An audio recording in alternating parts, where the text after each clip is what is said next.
everybody. I'm Lisa Brennan. And I'm Justin Trice. Welcome to Crime of the Arts, a true crime podcast that peeks behind the curtain to shine a light on the dark and untold truths of the creative arts. From film set mysteries to celebrity murders and art heists, these two theater nerds will usher you into the unknown.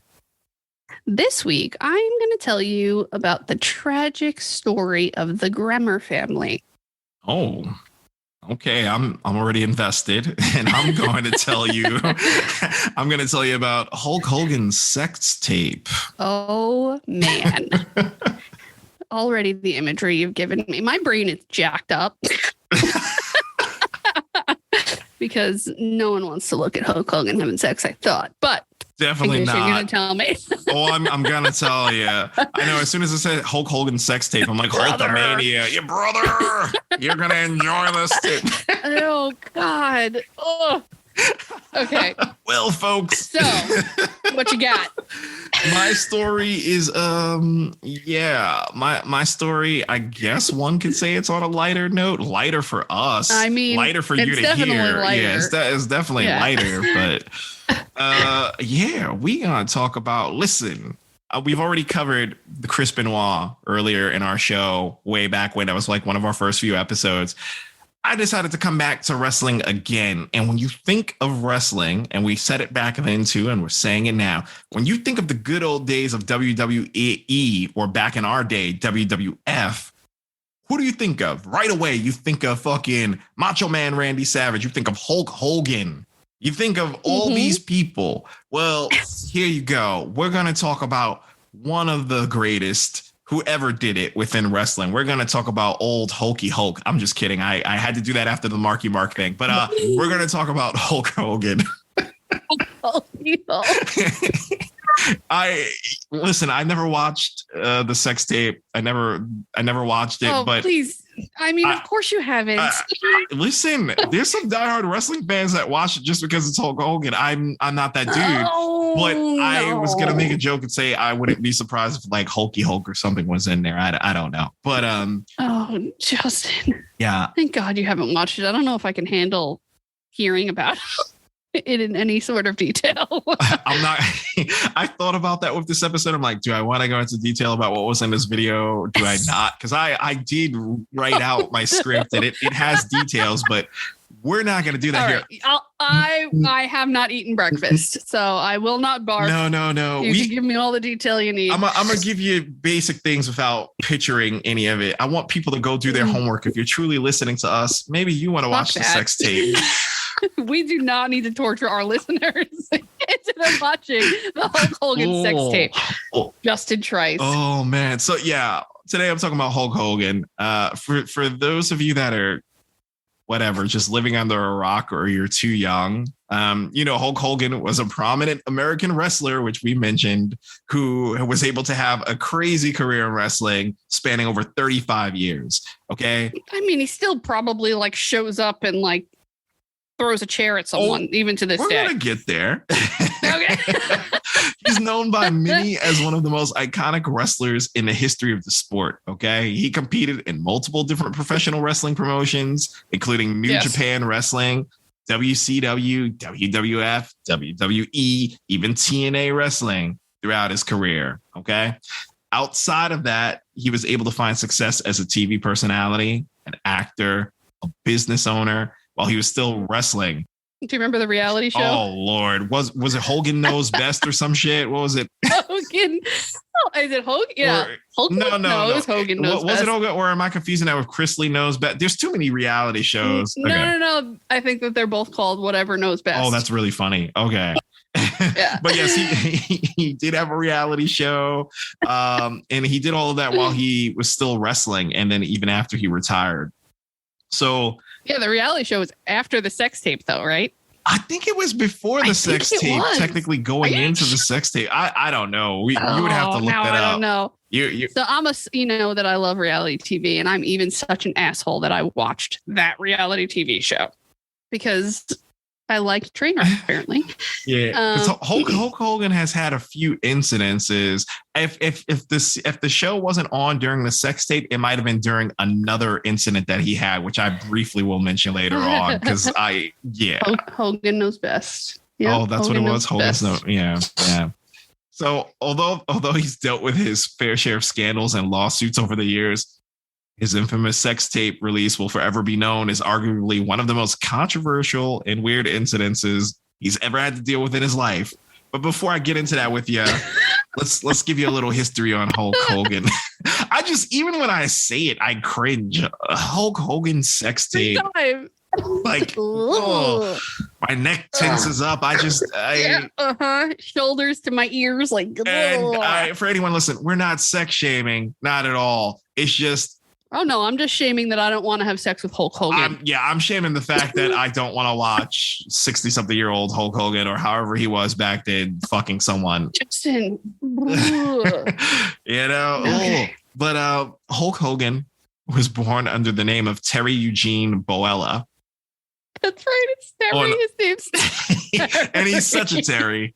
100% he's such a Terry. I feel like, I don't know. That name is, down the road, I may have kids and always trying to figure out kids' names. And I have a bunch of names for daughters if I ever have them. Sons is hard to come by, but Terry is on my list of no. That's a no. I don't fuck. It's a hard no. Fuck with Terry's. I don't know. The name is just, it's too synonymous. You always meet that person in your life that like ruins a name for you. I know a few, and I'm gonna just leave it at that. Like, that's cool that they're named Terry, but I'm not. I'm not gonna name my kid Terry. But yeah, he was born as that name in August 11th, 1953, in Augusta, Georgia.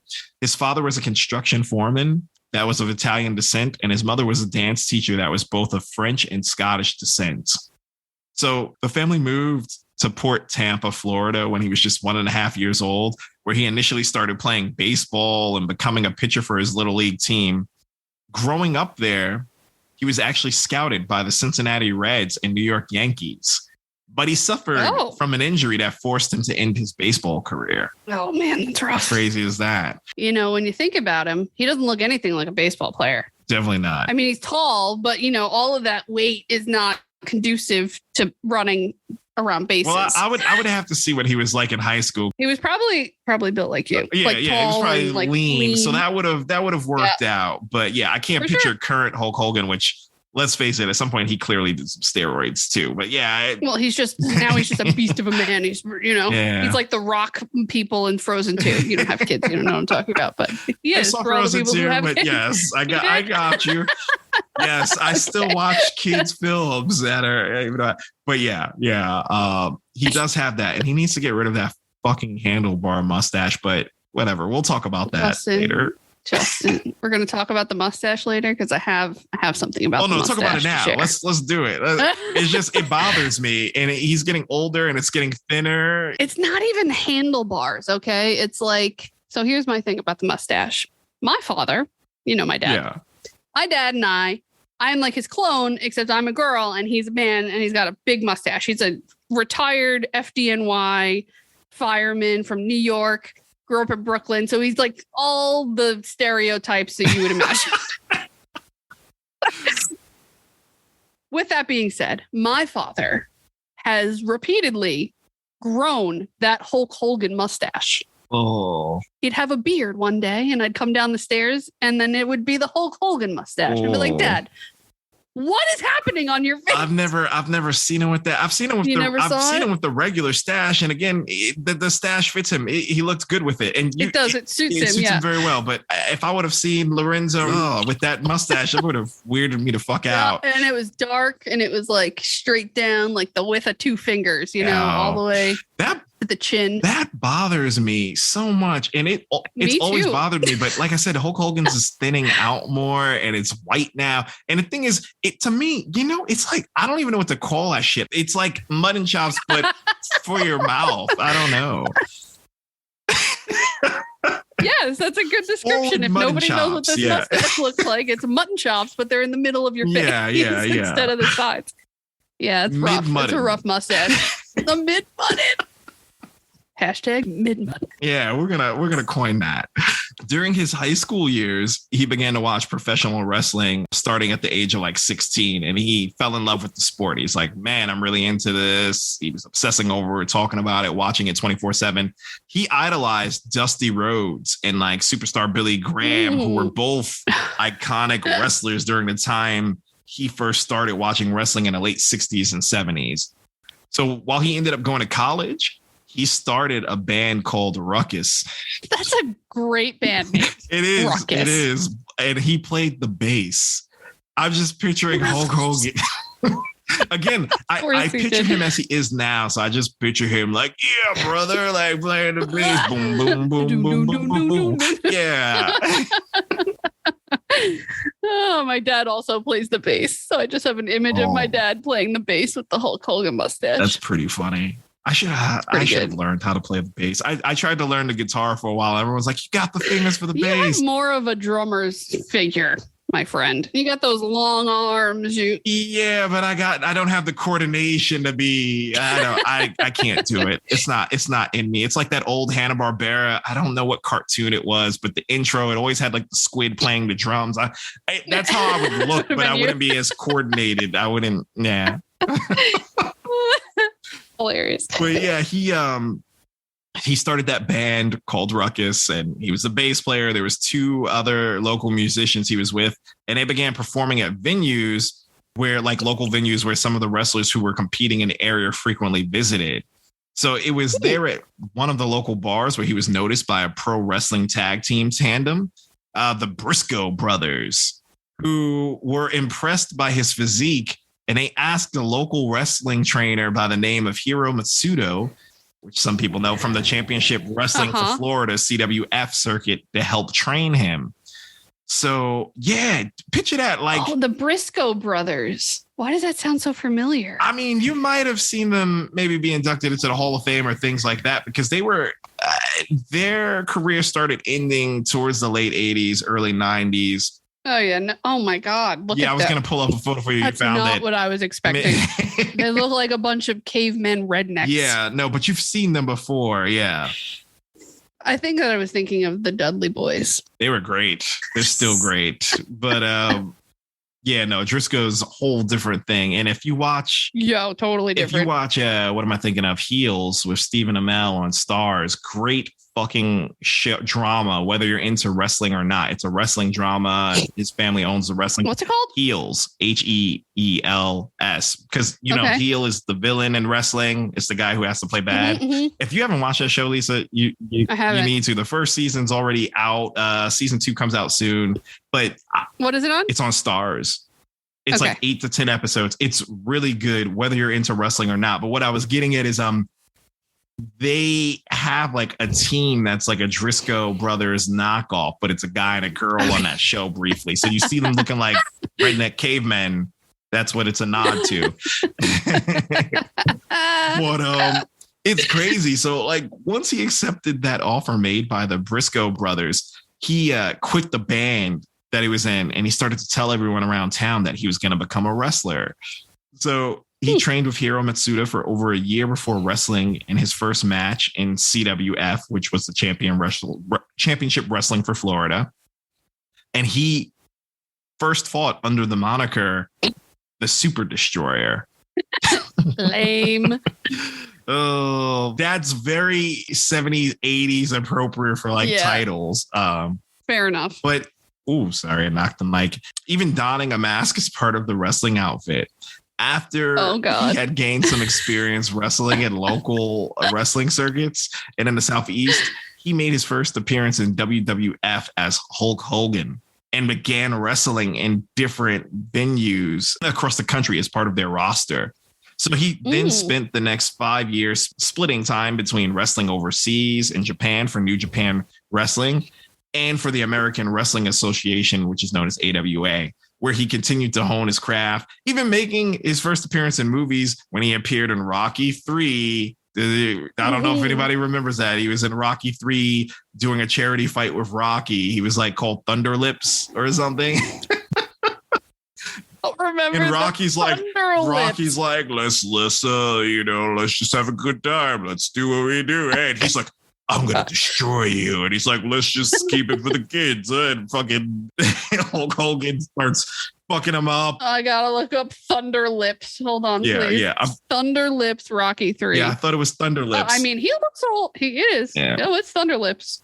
He looks Hulk Hogan. Yeah. It's himself. Yeah, he was. How does he look like he's 60 years old in Rocky 3? He's just one of those dudes that looked old. And that's why I'm like, maybe it was also steroid use. But yeah, in Rocky 3, that he had a brief cameo. It was quite funny. And then his second tenure within WWF ushered the beginning of what we all knew and grew up on, Hulkamania. It was the Hulkamania era where he was handpicked by the chairman and CEO of WWF at that time, Vince McMahon, to be the face of the organization in the 80s. I need you to pause for 1 second. I'm so sorry. No, which fine. Okay, look at this picture. Okay, so this is Thunder Lips. Mm-hmm. How old do you think he is in this picture? He looks like he's 40, but the man was probably like 28 in that picture. And that's why I'm like, that boy, steroids. He was exactly 28. How the fuck did you know that? Yo, that was just a fucking guess. That was a guess. 28 years old. His hairline's already halfway up his head. Yo, that's insane. He's 28. How is he still alive? I'm telling you, he was doing steroids back then. Oh my God. He looks like he's 55 in that picture. Yo, that's crazy. I'm going to have to use that as the picture in our cover so that everyone knows exactly what I'm talking about. Please do. You know what's fucked up? Most people are going to look at that picture and still be like, oh, that's like present day Hulk Hogan. Yeah. Oh, that's just him 20 years ago. No, that's him in the Rocky 3 time, which was like, what, 83 or something? I don't even know. Oh my God, I'm going to throw up. 82. Get out of my face, Justin, with all of your accurate dates and numbers. It's a gift Holy and a curse. Crap. Seriously, I hear you. Oh my gosh. But yeah, when Hulkamania went down, he won his first WWF World Heavyweight Championship at January 23rd, 1984 by defeating the Iron Sheik at Madison Square Garden. Now, you know who that is. You've seen the Iron Sheik before. That was during our time. Over the next few years, he quickly became touted as one of the best wrestlers of his generation. I mean, he won multiple different titles at WWF before moving over to WCW in 1994. And everybody knows about those WCW days. Remember NWO, and he was teamed up with Scott Hall and all of them. Like, yep. So many acronyms in wrestling. There's just so many, but you know them all. Yeah. So yeah, he continued to win more titles and find success with WCW before returning to WWE, which was formerly known as WWF, because by then it had merged. It had been relabeled. For those of you that are too young to know the story, the reason why WWF is no longer called WWF is because it technically stole that name from the original WWF, which was that acronym. World Federation World Wildlife Federation or something. Does that? Yeah, that sounds about right. Something like that. It was like an animal advocacy group. Yeah, and they were like, you stole our name for too long. Didn't they sue them? Yeah, they sued them and they won. The Wildlife Foundation won. And that's when they had to change it to WWE Wrestling Entertainment. Yeah. So yeah, he found a lot of success in WCW before returning to WWE.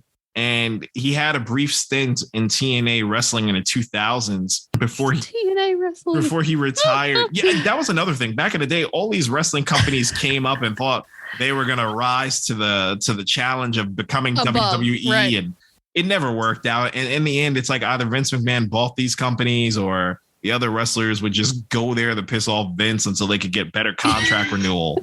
Right. So. Through that. That's definitely what happened. But yeah, he did all of that before he retired from wrestling back in 2012. But still, he made live appearances every now and again for WWE. Like Lisa said, maybe every now and again he shows up, throws a chair, argues with someone, who knows. Gets a couple $1,000, goes home. But happy days. Prior to his retirement, Hulk Hogan was videotaped having sex with Heather Clem in 2006. Who was the estranged wife of radio personality Todd Bubba the Love Sponge Clem. which he claimed he was unaware of. Before I go into my next sentence, about that whole part of this. Yeah. Oh my God. So again, quote unquote, estranged wife of Todd, Bubba the Love Sponge Clem, who was this big radio personality. Oh, that's such a gross name. The Love Sponge? Yeah, which Hulk had claimed he was unaware of. But here's the catch, which we all know. We all knew then, we all know now. I'm just going to label this, though. Strangely enough, Hulk Hogan was actually Bubba's best man when he initially married Heather. And he's even the godfather to his son, Tyler, from a previous relationship.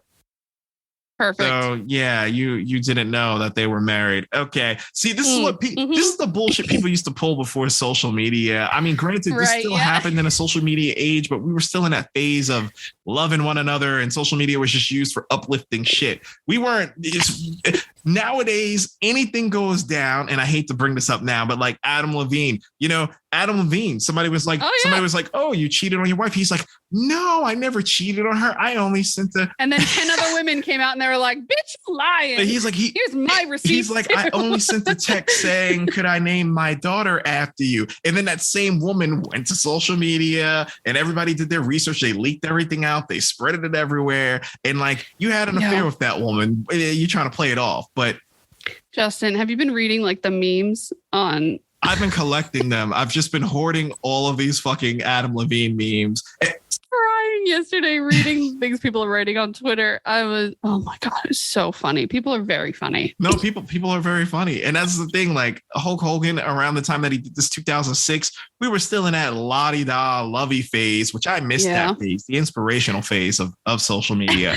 But yeah, so this motherfucker thought he was slick and he's like, I don't know who that is. And all of this comes to light. Yeah, sure. You know what it is? It's so, and I get like really bad adjacent embarrassment for people. So like, so when people do things that embarrass them, I am probably just as embarrassed as them, even though it's not me. I can't control it. It's something that happens. So like last night, I'm reading these things about Adam Levine, and they're joking about how he flirts like a 14-year-old boy, and I was just like, going through this thread, and I'm just getting more and more embarrassed for him, because it's just like I'm reading the same horrible thing over and over and over and over again. That's just so cringy and bad. And I feel the same way about sex tapes like this one, where I'm just like adjacently embarrassed for everyone. I'm sure a 60-year-old Hulk Hogan wasn't like, yeah, I want this out like Kim Kardashian was. It's just like, I don't even know if Hulk Hogan was embarrassed about this. In a way, I do feel like maybe he wanted it to go out the way he had to be humiliated eventually. Eventually, yeah. Maybe eventually. Maybe that wasn't what happened originally. But. So that was the connection between them. Like he really does know this dude. They're clearly best. Yeah, come on. I bet you there are a bunch of fucking swingers, and this just got a little out of hand. You might be right. So, but yeah, he claims he didn't know him. We all know he knew him. And during an appearance on the Howard Stern show, Hogan claims that he was encouraged by Bubba to have sex with Heather. I'm sure. Because he was traumatized by his own divorce, and that he finally gave in to her constant advances towards him one day when he stopped by their house just to say hello. Because remember, around that time, Hulk Hogan finally got divorced from his wife. Mm-hmm. And, he lost a lot of money. He lost part of the house. His kids wasn't talking to him, whatever. Hot mess express.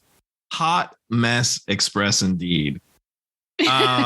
Footage from the sex tape was later released on Gawker, which some of you know, it's a blog site focused on celebrity and entertainment news. So when this first broke out, people didn't even necessarily think it's real, because Gawker is just kind of like gossip stuff. Yeah. Infamous for being bullshit. Yeah. But yeah, it was released by one of the editors, AJ Delario, in 2012, where Bubba can be heard at the end saying that the video could be their ticket to retirement if they ever decide to do so. Oh, so that's another thing. When this went to trial and shit, Heather went on the stand and had stated that her husband, or technically separated husband, because they were technically separated at the time, but they're still together, but he had like to film her having sex with other people. So she wonderful. She explained that, and she explained again the same thing that Hulk Hogan explained about it was the, separated husband, Bubba the Love Sponge's idea that they should do it. And of course he was there to record it. He's a fucking creep. Right. Yeah. His name's Love Sponge. I cringe every time you say it. Every time. Love Sponge. What does that even mean? I don't want to know what it means. But after the news of the sex tape had gotten out to Hogan, he sent Gawker a cease and desist letter demanding that they take the video down from their website, which they refused to do. And then Hogan then proceeded to file a lawsuit against them for invasion of privacy and copyright infringement in the U.S. District Court for the Middle District of Florida in an attempt to seek a temporary injunction. The U.S. district judge that oversaw that case denied his motion. He's like, sorry about you. Because he believed that the publication of the video might have been protected by the Fair Use Act, given he's already put out so much of his own personal life in the public sphere as a TV personality, a wrestler, and a reality TV star. Yeah, but I mean, those are not the same thing. It's not. I 100% agree. He then withdrew his case from the district court and decided to pursue legal action through the state court on the same grounds where he was granted his request for an injunction. However, Gawker did not comply. They were like, fuck you, fuck this, we're making money. They probably were making more money, yeah. They were like, I'll pay the fines, what the fuck ever. And instead, they posted links to alternate sites where they could view the sex tape after they had taken it down from their website. Hilarious. They were just like, take this, sucker. They were like, you want us to get rid of this? Okay. Share. We took it down, but hey, go over here. We sold it to the highest bidder. Wow, that's so funny. Yeah, man. I mean, it gets crazy. It's a crazy industry. Yeah. The whole gossip, rag, TMZ, Gawker of the world. It's like cutthroat. And we're so invested in all these celebrities. Mm-hmm. It's a little scary. It can get very out of hand very quick. And I think that this is one of those scenarios where it did. Oh, definitely. Like you can't say like, oh, you have a reality TV show, so you must want you having sex on a tape available for everyone. That's fair game or whatever that act is called. That's crazy. And again, Bubba and them might have been swingers, but I can't take the Bubba. I think Bubba intentionally did it maybe to quietly sabotage his wife and the sabotage Hulk Hogan, because his life was already sabotaged and to make money. Yeah. Yeah, I'm sure he sold it to make some money. As cringy as it is, people love cringe. Yeah. They love it, so they'll pay top dollar for it. So the case was eventually taken to trial, where Hogan was able to gain additional support from the founder of PayPal, which was Peter Thiel, who helped bankroll his entire legal team and their efforts without his knowledge. So, really? So I'm guessing Peter Thiel was like a diehard Hulk Hogan fan, and he's like, oh shit, Hulk Hogan's in trouble. He doesn't want this sex tape out. I got to do what I must and help fund this for him. You'd think that the guy who owns PayPal was probably getting some residual payment off of the fees of people using it to pay online to watch this stupid movie. Oh, I'm sure. Oh, no, on the flip side, too, if Hulk Hogan wins his case and receives any sort of money, then in turn, technically, wouldn't he get part of the money since it's his legal team that he's using to help Hulk Hogan? Who knows? I don't know. What a random thing. I told you it's going to get a little more random. Gawker had published an article saying that Thiel was gay back in 2007. So he took it upon himself to get revenge on them by funding Hogan's case. That's why he did it. That's why he helped Hulk Hogan. He's like, Gawker fucking said these things about me. No, I've been wanting to get back at them for a long time. We're going to do this. So eventually they were able to reach a settlement where Hogan received $31 million from Gawker and was awarded $140 million compensatory damages by a Florida jury back in 2016. Gawker okay, give me those numbers again. You want these numbers again? 31 million from Gawker, he was awarded. Okay. And then another 140 mil for, compensatory damages by a Florida jury in 2016. The man got 171 million. Oh my, that all comes from who though? The 140 million. Do we know? I would assume that's technically still comes from Gawker. Which is why Gawker, and this went down in 2016. Now I need to know how much he's worth. Did he blow $170 million? Because of what they owed to him after that, Gawker would eventually file Chapter 11 bankruptcy protection later that same year, in part to the financial resources that they had to allocate to the case and the settlement to pay him. Yep. So I mean, that had to feel good. He must have been like, I took Gawker down. Yeah, definitely. He's only worth $25 million net. Just so you know. I wouldn't be surprised if his money's elsewhere illegally or other things that he's I'm sure it's in the Caymans somewhere hiding. But him and Peter Thiel, they got justice that day. But although he was able to come out on top of like those legal battles against Gawker, this scandal ended up being yet another blemish on Hogan's legacy and as a wrestler, like as a legend, period. Because around the same time the sex tape was released, another audio tape surfaced where Hogan was caught using racial slurs when talking about his daughter's boyfriend. And my God, he had admitted in that video, in the video itself, to being racist because wasn't it his wife or new girlfriend or whatever was like, how can you say these things? And blah, blah, blah, blah. And she probably leaked the video. But as a result, so the sex tape didn't hurt him too much. But because of the racist video that came out right after, as a result, it was just too much Hulk Hogan. It was too much Hulk Hogan at the wrong time. As a result, his contract with WWE was immediately terminated and was removed from the WWE Hall of Fame. Was he really? He was for we're gonna get there. So yeah, okay. They gave him like the Chris Benoit for that period of time. They removed him from the Hall of Fame. They removed him from the records. They stopped selling his toys. Wow. This was a whole thing for like 3 years, 2 to 3 years. And what started to happen is a lot of prominent people and a lot of even famous Black people that were associated with wrestling, a lot of them were defending Hulk Hogan about both scandals. So like they were defending him for the sex tape and the racist video, which is kind of crazy to me. Some people were just like, well, it's not that he's necessarily racist. He just didn't like the type of guy. The guy was an asshole. They were really trying to defend. No. They were really trying to defend this motherfucker. But as my son says, no.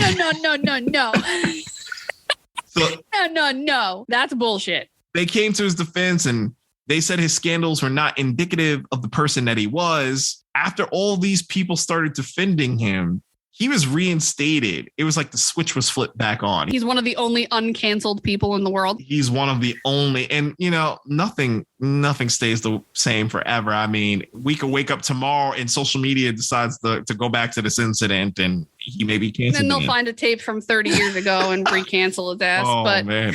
But the truth is the cancel culture didn't really exist then the way it does now. Yeah. Not that I'm against it. I think that it has its ups and downs. Yeah, keyword ups and downs. Like I agree with some of it. Some things I'm like, oh no. Some of it I'm like, we're taking it a little, this is a little extra. It's probably like the beginning of cancel culture with that, which is fair. I don't know that he should have been uncanceled. He's kind of shit. It's tough. It's tough. What has he done that's been like super redeeming? You know what I mean? Nothing. Like exactly. That's my point. Yeah. So what? Just because he used to be like everyone loved him when he was a kid. Like it's again back to what we were just saying about these people who helped us develop into adults, and then you find out that they're shitty. Yeah. Why did we give him a pass? I don't know. Hulk Hogan, yeah, he has not made up for this. He hasn't done shit for this. And it makes you wonder. I'm like, so are we just setting the bar as WWE? Are we like, are we like murder is the one thing that we're gonna not uncancel you about? Because again, the whole Chris Benoit thing. Right. So, but that's like a mental health murder thing. It's not like I had sex with someone cognitively and then I said a bunch of racist shit cognitively. Exactly. So, yeah, I feel, yep. But with that said, they reinstated this motherfucker into the Hall of Fame in 2018, and they allowed him to make appearances for the company again. Perfect. He's still viewed by many as one of the most iconic wrestlers of all time. And that's all I have to say about that. I guess I'll just leave on this note. No matter how renowned an individual is for their accolades in a certain industry or profession, they're still prone to making bad decisions in their life, regardless of their status. Like sometimes it may be because they're just not a good person. Like this is the fucking case. He's not a good person, but other times, you know, they may just be going through a difficult period in their lives, causing them to act out. This was not one of those cases. He was just not a good person. No. Regardless of the motivation behind their acts, it's important for us to understand not only their side of the story, but also the stories behind the other people involved so that we can better understand the bigger picture if there is one. This also allows us to hold all parties accountable and make sure that the appropriate individuals are able to receive the proper justice for the events that have transpired. You know, in this case, again, Hulk Hogan, shitty thing with the video, but he has his rights. And I mean, he did deserve to have it taken down. Yes. I don't know how you do it because we don't tell each other what our stories are about until we're about to record. But somehow every time you write your little closing thing, it somehow ties into, I feel like, what my story was about too. And I don't know how you do that. Because we're drift compatible. That's a Pacific Rim reference. I don't know if anyone's seen the movie, but yeah, that's what happens. Your friends are so long. Yeah, it's just nuts. there. It's nuts. Every time you're like, I have my story too. Yeah. Yeah, it's weird. So weird. Can you hear Oscar snoring? No, actually, I can't hear him at all. That's good. I think that him being under this mattress is helping. Sweet. So do you have any idea about what I'm about to tell you? I'm not too sure. Like, I know Kelsey Grammer himself, like he's gotten into some issues, but I didn't know about his family. Like, you know, he has very strong political views and other stuff, I didn't know about his family. He sure does. He's bright red. That man is bright fucking red. Yeah. Yeah. Okay. So I think we all know who Kelsey Grammer is, but if you need a refresher, he is an American actor, comedian, and producer, most remembered for 2 decades of playing Dr. Frasier Crane on NBC's sitcoms Cheers and then spinoff Frasier. Which, my God, did I love Frasier and Cheers when I was a kid. But I think I've seen every episode of Frasier. Loved it. So the show Frasier actually won 4 Primetime Emmy Awards and 2 Golden Globe Awards were awarded specifically to Kelsey Grammer for his part in that show. Which he deserved. I mean, he killed it every time. So. Yeah. Yep. His other roles include the political drama series Boss, for which he won a Golden Globe, which I've never seen or heard of. It was a really good show on Stars, but again, him and his views. He played I believe he was like the mayor of Chicago or something like that. But the thing is, he was suffering from sort of disease that affects his mental judgment and his impairment, and it was slowly deteriorating his brain, which is why he started doing a lot of crooked shit. Yeah. He was like the DA or something like that, I think, actually. Okay. Yeah. That sounds really interesting, actually. Okay. And then a period drama series called The Last Tycoon and a recurring guest role as the voice of Sideshow Bob in The Simpsons. Yes. Yes. He's also been in Anastasia, Toy Story 2, and on TV shows like 30 Rock, Modern Family, and Unbreakable Kimmy Schmidt. So, though he's very well known for his time on television, he's also known for his work in theater, acting alongside Christopher Plummer and James Earl Jones in Othello and Macbeth on Broadway. In 1983, he starred alongside Mandy Patinkin in Sondheim's Sunday in the Park with George. He starred in Sweeney Todd as the barber of Fleet Street and in My Fair Lady as Professor Henry Higgins. Interesting. I would have been interested to see him in Sweeney Todd. Me too. That's exactly what I thought too. That must have been a unique role for him. He always plays this like stuffy suit wearing kind of guy. Yes, very pompous every time, but very arrogant. Yep. Makes you feel stupid. I would love to see him do Shakespeare. I don't know who he played in Macbeth or Othello, but I feel like that's going to be a place where he really shines. Oh, for sure. And I mean, he's given us glimpses as a Sideshow Bob, like in some of the episodes, he's quoting Shakespeare and other things. So I could totally see it. I could totally see him in Macbeth killing it, or maybe Hamlet, not necessarily as Hamlet, but I can see. Right. Yeah. He's not Hamlet. Yeah, he's not that guy. I saw Oscar Isaacs a few years ago as Hamlet, and that blew my mind. That was, So he has received Tony Award nominations for his performance in La Cage. Okay. Which, who did he play in La Cage? I don't know. It's one of my favorite shows. La Cage, I remember they brought, that was a revival, 8 years ago or something, but I don't know who he played. 12 years ago, my friend. Oh, damn, 12. We're getting old. All right. He also was a producer for The Color Purple. And he played Don Quixote in Man from La Mancha. And he's just had a very robust career. He has had many awards, both in television as a producer, a director, a writer. He's pretty much one of television's most reliable funny men for decades.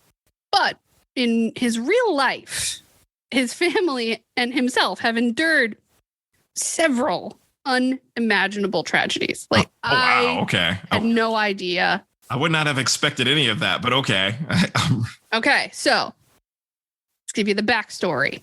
He's born to the name Alan Kelsey Grammer. Apparently his name is Alan, which when you look at him, he's an Alan. Sense. He's he gives off Alan vibes for sure. He's got Alan vibes for sure. So he was born February 21st, 1955 in St. Thomas, U.S. Virgin Islands. Hey, okay. Okay. He's the son of Sally Cranmer. She was a singer and an actress. And his father is Frank Allen Grammer Jr., who was a musician and a coffee shop owner. And he has a younger sister. Her name is Karen, as well as 4 half-siblings from his father's second marriage. Okay. So he was raised by his mother and maternal grandparents in New Jersey. Oh, of course. The family later moved to Pompano Beach, Florida, because where else do you move when you leave New Jersey? You go to Florida. Correct. Yeah. And he went to a private prep school in Fort Lauderdale, and that's where he first began to sing and perform on stage. He actually won a scholarship to study drama at Juilliard, which I think that speaks for itself. Yeah. And his abilities. And he was a member of Group 6. So I don't know if you know, they group you together and then you work with that group as you go through your training. Okay. So that Group 6, he was a part of from 73 to 75. But due to family circumstances that I'm about to tell you about, he ended up failing to attend classes and eventually got expelled from Juilliard. Damn. Okay. I knew he got expelled from Juilliard. I just never knew the reason behind it. Okay. Okay. So here's the nitty gritty. His parents ended up getting a divorce when he was about 2, and he moved with his mother to New Jersey. But his father, Frank, remained in the U.S. Virgin Islands, and he remarried there, and that's where he had 4 children with his second wife. Okay. One day in April of 68, Frank Grammer looked out his window to see a man that he doesn't know.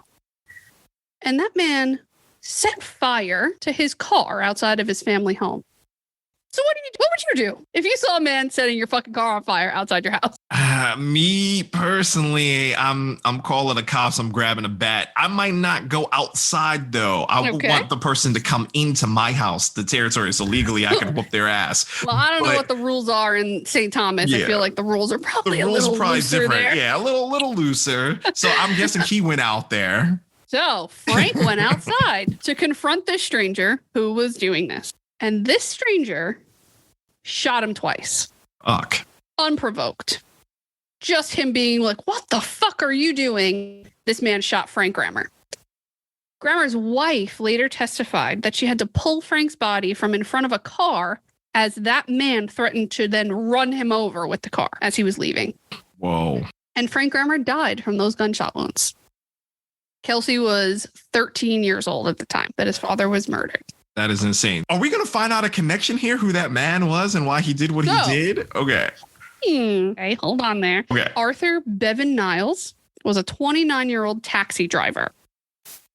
And the police arrested him and charged him with Grammer's murder, as well as arson for the fire that he set that lured him out of the house. Right. And he also was charged with arson for the burning of another house and 2 rental cars parked at an airport.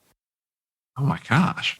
So these seem just like random acts of violence. Random acts of arson. He just burning shit and okay. Just mayhem. Wow. All right. But this wasn't the first time that Niles had broken the law. I think it's jacking me up because Fraser's brother, his name was Niles. Yeah, so it was throwing me off for a second, but I knew what you meant. I managed to separate the two. But for those it's hard. listening, I'm surprised that he allowed that to be the name of the character on the show, honestly, because he was one of the writers for that show. Maybe that's why he did it. He's like, I want a name that so I can kind of associate someone as insufferable, like his brother. Niles was pretty insufferable, yeah. Yeah. This guy had a record. It wasn't his first run-in with the police. The first time he actually came in contact on record was the day of Martin Luther King's funeral. Mm. His cab was ordered to get off of the streets of St. Thomas because it was covered in such statements as, quote, kill the white pigs. Oh my goodness. So police said they also had a charge of attempted arson pending on Niles in connection to an unexploded firebomb found earlier this same week at the St. Thomas office of International Telephone and Telegraph Company.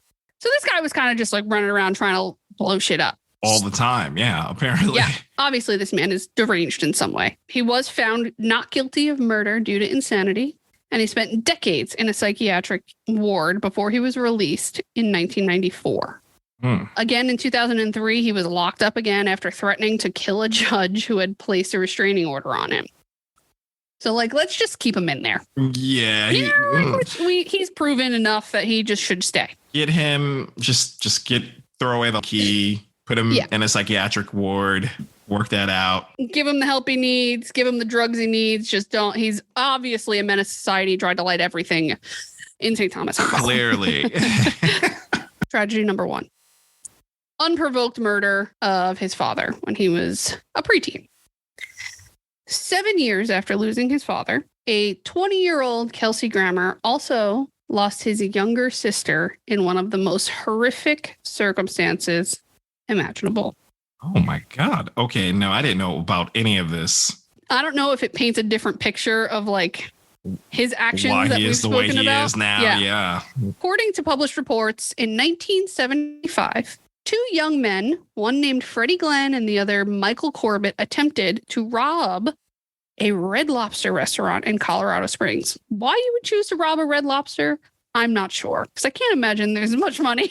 That's random as fuck. And you said Colorado Springs. Whenever I hear Colorado Springs, it's like such a beautiful, rich area. But I guess back then, maybe it wasn't. I don't know. Maybe that's why they went there. Or maybe that's why they robbed it. Yeah, because they were like, this is where all the money's at. They left without any money. And on the way out, they grabbed a woman who was sitting outside because they feared that she'd be able to identify them. And that woman was Karen Grammer, Kelsey Grammer's little sister. Shit. She was 18 years old and was a waitress at that restaurant. And she had just gotten off work and was just sitting outside, like, chilling out. They took her with them and they went and robbed a convenience store. And the men took Karen to Glenn's apartment, where they sexually assaulted her repeatedly for what they said was about 4 hours. Oh my gosh. Okay. Which is nauseous. Just this story, like, literally makes me sick to my core. So she pled for her life and offered to do anything they wanted so that she could live. And after promising to take her home, the men sat her in the car, put a cloth over her head, and eventually they let her out in a trailer park. But before they let her go, Freddie Glenn, who according to court testimony had just taken LSD, he stabbed her in the throat, back, and hand. Tragically, Karen was able to make it to safety at a nearby home, but nobody was home. Nobody was inside to help her. And she died from her wounds on the porch of that house. Oh my goodness. Could you fucking... That is just some despicable shit. And wow. You're just sitting there outside your job, like, my day's done, not thinking about anything, and this robbery happens, and then from there, and they got nothing. They didn't get any. There's no dollars taken. Nothing. They got nothing from this botched robbery. They're just a bunch of fucking idiots. The police actually didn't even know who she was for a week. Oh my! Until Kelsey reported her missing, then they figured out that this Jane Doe was Karen Grammer. The following year, Freddie Glenn was found guilty of her murder, as well as 2 other killings at the time. So Freddie Glenn was given a life sentence for first-degree murder and was denied parole. Originally, he had been given the death penalty, but that sentence was commuted in 1978 to life in prison with the possibility of parole. They changed the law. Colorado law now no longer allows parole for life sentences for first-degree murder, but because he was convicted before that law was changed, he's actually had quite a few parole hearings. Shit. I mean, I get that you were on LSD, but that doesn't wipe out the fact that you raped this girl and you took someone's life. And that's the thing. You said you'd let her go. You released her and stabbed her in the back. And, in the back of the neck, everything. It's not like you just... That's crazy to me. That's just... I don't know. That's some real crazy shit. It's heinous. Yeah, it's like a really violent, heinous thing to do. I don't understand why you let her go. I guess... If you stab her, then she's not going to live and she can't say it was you, but they obviously got you somehow. Yeah. So, like, I just don't understand. There's no logic to be had here, I guess, is my problem. Well, again, they were high as hell, so I don't think they were thinking of a sound plan on what to do. I mean, nobody thinks that they're going to rob a Red Lobster, take a girl, and I don't mean to laugh. I'm not laughing at the girl part, but like you said, Red Lobster thing. Like there's nothing that you. There's no logic to be had in any of the scenarios of the whole night. Okay, so I'm going to read to you from the letter that Kelsey Grammer wrote about his sister's murder that was read at the parole hearings. Okay. And this is, again, me trying to find a way to take back the notoriety of the murderer and give back to the person whose life was taken. So I thought that this was really poignant. So he said, she was so smart and good and decent. She wrote poetry and loved being alive. We could laugh for hours together, and she had the greatest smile. She was my best friend and the best person I knew.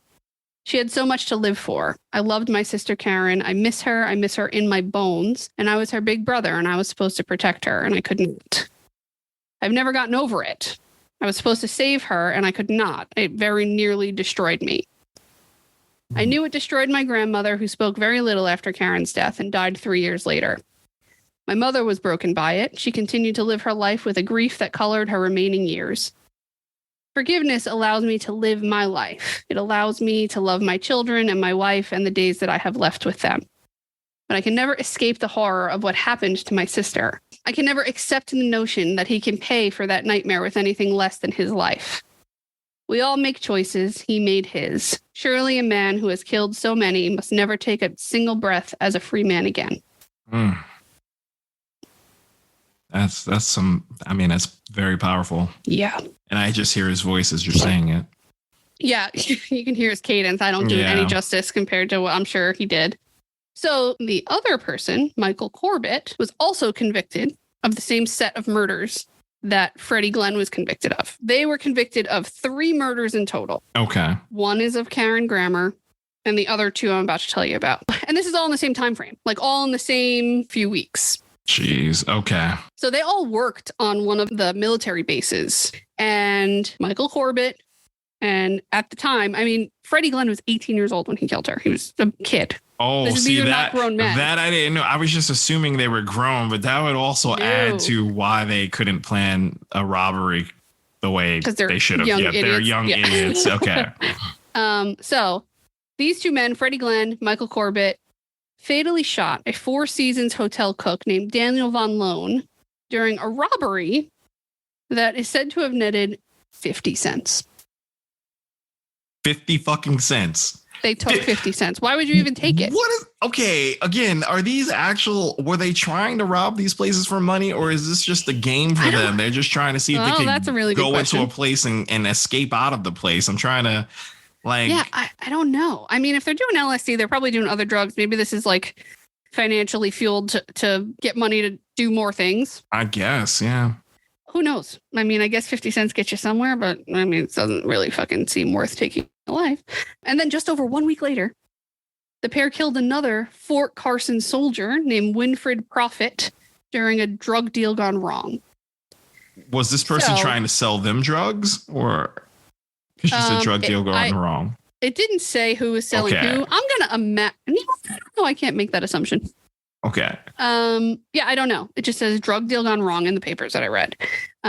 So Corbett reportedly committed the act of this murder with a bayonet. Oh my.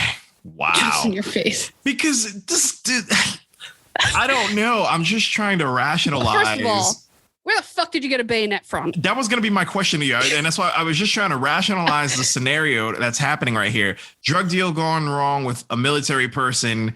Where'd you get the bayonet? Did you borrow their bayonet? Did you show up to the drug deal with a bayonet? Yeah. Like, that's just... I'm just trying to understand. You should already known this was bad. Oh, my gosh. Were you just like, hey, can I see? Like, did they complete the drug deal? Maybe things went well. And then they were like, hey, can I see your knife? And then you stabbed this person with it. I'm just trying to piece how you had a bayonet. I mean, do you realize a bayonet, you have to that's what I'm saying. That's the one that you have to do gunpowder and pack it. And you're not just shooting people. He must have stabbed him with it, which is fucking horrifying. Yeah. Yeah. So, yeah. Yep. bayonet, people, a bayonet. The fuck, man. I'm just sitting here absorbing everything, and I'm just really shocked at what's going down. Yeah, that's kind of like a ridiculous additive to the story, right? It's not like you just they shot that other guy and you're like, okay, that was like a gun. Fine, I take that for what it is. But when you tell me that you murdered someone with a bayonet, I don't. Yeah. Mm-mm. You're like 100 years outside of using a bayonet. So Michael Corbett died in prison in 2019. Okay. So fuck you. One down, one to go. Yeah. Freddie Glenn is still incarcerated. Thank God. But Kelsey Grammer still has to go through this. Like, this is a recurring thing with these parole hearings. Oh, he has to keep going to them for as long as he's offered parole hearings. Oh, shit. Okay. So he has to still, I mean, we're going through something like right now you have this whole Adnan Syed thing. So do you know what happened this week with Adnan Syed? Yeah. He get released. He got released. But part of the issue at the time of the hearing on Monday was Heyman Lee's family was not going to be at the hearing. So it got stalled. Oh, so that's what helped get him out. Okay. Well, it didn't necessarily help. They ended up stalling and they got the brother on like a Zoom so that he had the option to like say his piece like this, which is something that I think that the system should afford people. The only thing about that is it just re-traumatizes the family over and fucking over and over again. Yeah. You know, Heyman Lee passed away 23 years ago. Even now, 2022, this guy's going to have another parole hearing. I think he just had one last year. And Kelsey Grammer had to go from when did I say she was murdered? 7 years after the dad. Yeah. I mean, that was like 4 years ago. That's insane. To continue to do this through your whole life. I mean, it must just take a toll. Put a shadow over everything, you know? Yeah, that's crazy. It's like a good thing, but double-edged sword. So today, Kelsey Grammer is preparing to revisit his role as the beloved radio psychiatrist, Dr. Fraser Crane. Do you know that they're revamping the show? I've heard. I didn't know if that's official yet or where it's going to be yet. It's official. On a podcast called The Talk, he recently talked about writing the script for this revisit of this show. And I love and hate the idea. I love that we're revisiting things that were popular, but why don't we have any new good ideas to make new shows? We're just remaking the old ones.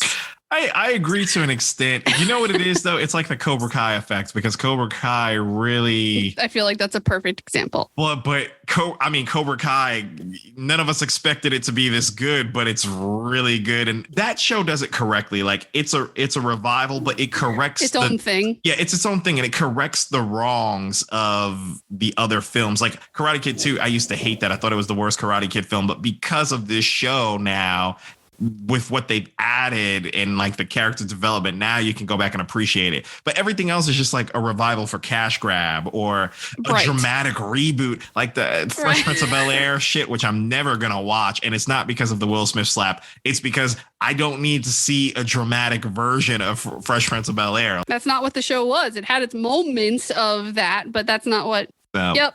And the thing that's cool now, I think, versus back then, when you talk about like Cobra Kai and the Karate Kid, is that like TV really has taken on its own form of being able to express these stories over long form.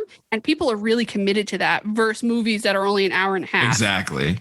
I wish like hell, this is like so off topic, all these Harry Potter movies. Okay. Like, I'm a huge Harry Potter nerd.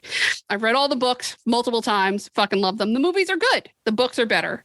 But if they had devoted the energy into making that like a long format show, they really could have given you all of the things that she wrote, even though she's canceled. She will not be named. That's a story for itself on another episode. Hey. Yeah. Add her to the fucking list. Voldemort. Yeah, I really love TV. I know that you've always been a movie guy, but the culture changed. Well, I mean, I was always a movie guy, but yeah, when TV hit its second renaissance, I was all about TV. Yep. Like, now I'm kind of all about both, but I do watch TV shows a lot more, though. Like, this whole Netflix bust really changed the game. It really did. It changed the whole game. But like shows, I know that people are going to hate all these silly references, but like True Blood, Vampire Diaries, these are stories that like were written in books and then brought to television, and these characters were just amplified. And the room to write these stories was so vast that they just got so good and so much better than the books. And it's just not what you normally see. So yeah, I'm all about new ideas. Write books, and then take the books, turn them into shows and make them great. Everybody wins. So this revival, though, you were talking about. The revival. It's coming to Paramount Plus this fall, he says. Okay. Oh, damn. I guess I'll be watching it then. All right. Sometime very soon. And I can't wait for fall. I'm so over it. It's nice here today. It's like 75. Yesterday, it was like a blazing 97 degrees in Nashville. Oh, that's a crazy mix right there. This place is on drugs.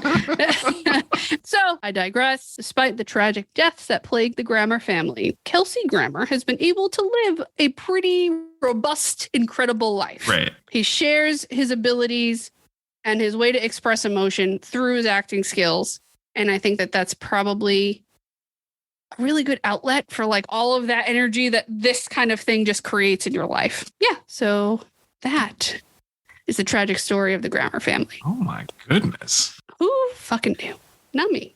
Well, now I feel away because again, Kelsey Grammer, I'm just like, I feel like the past decade, he's very red, which if you're red, you're red. That's fine to an extent. But he just, I don't know. He just. It was a very PC comment. Yeah, it was very. Who am I? What are we doing in a podcast? All right, fuck that. Yeah.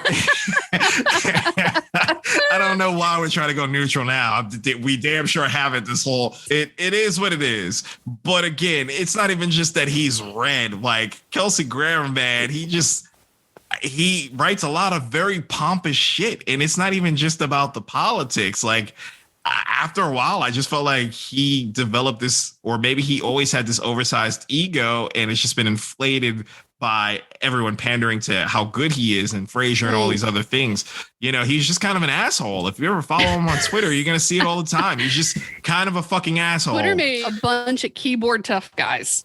Exactly. And it's so strange because you're given the outlet. Now you have the ability to be so angry and expressive. It just fucks with me because I'm like, for us, again, like some of us, these are like people we grew up with during our childhood. We grew up with him. Well, they're a part of like our foundational becoming of a person.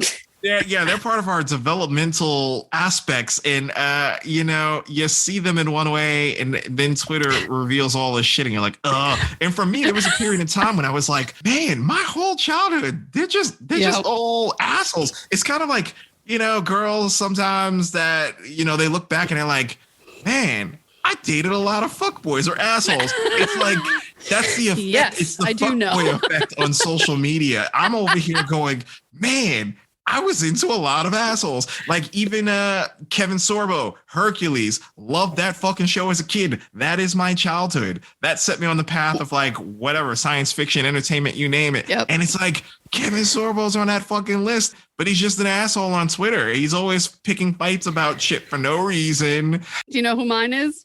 Who? Tim Allen. Tim Allen, which I have a story for that. We're gonna. Tim Allen was involved in so much of my childhood. And now it's just like, what? What is even happening? Tim Allen is another one of those guys, but it's even crazier how he came into acting because he has an insane past, which I'm going to cover in our next episode. I'm not going to get into it now, but that's the thing. We have so many of those people, and like Kelsey Grammer he goes off the cuff with a lot of shit. But now that you told me all of this, I'm like, all right, this man rooted somewhere in history. Yeah, this man has dealt with trauma, heavy fucking dark trauma at young age, and it's made him who he is. And now I'm like, all right, I guess I have to kind of be careful with that with him. Empathetic. Yeah, I have to be empathetic with that, which is why at first I made my comment, which was very PC, but now I'm like, fuck that. But again, Kelsey Grammer, like it sucks because again, death in general is hard to handle. For sure. You handled it at such a young age to begin with your dad in such a traumatic way. You don't think that's ever going to happen in your lifetime again. And it did. So when you deal with a certain trauma like that, like you're never the same. Part of you is chipped away and he keeps revisiting that every single time. So each time he does it, he's probably losing another part of himself because it's a constant reminder, for sure. Which is why he's probably the way that he is now. So I will have to be more mindful about that when next time he writes something fucking stupid and I'm just like, oh, Kelsey. Yes. So that's wild though. That was, I mean, thank you for that story. I did not know. That's crazy. When you look back at the history of the creative arts, it takes a lot of darkness to create the light the arts bring to the world. Thanks for joining us this week. And if you enjoyed our conversation, please subscribe wherever you listen to podcasts and go over to Apple Podcasts to rate and review. Please check out our sources listed in the episode notes. They're amazing. And you can find us on Facebook and Instagram at Crime of the Arts Podcast. We're looking forward to having you back next week. Until next time, peace out, everybody. Peace out, everybody.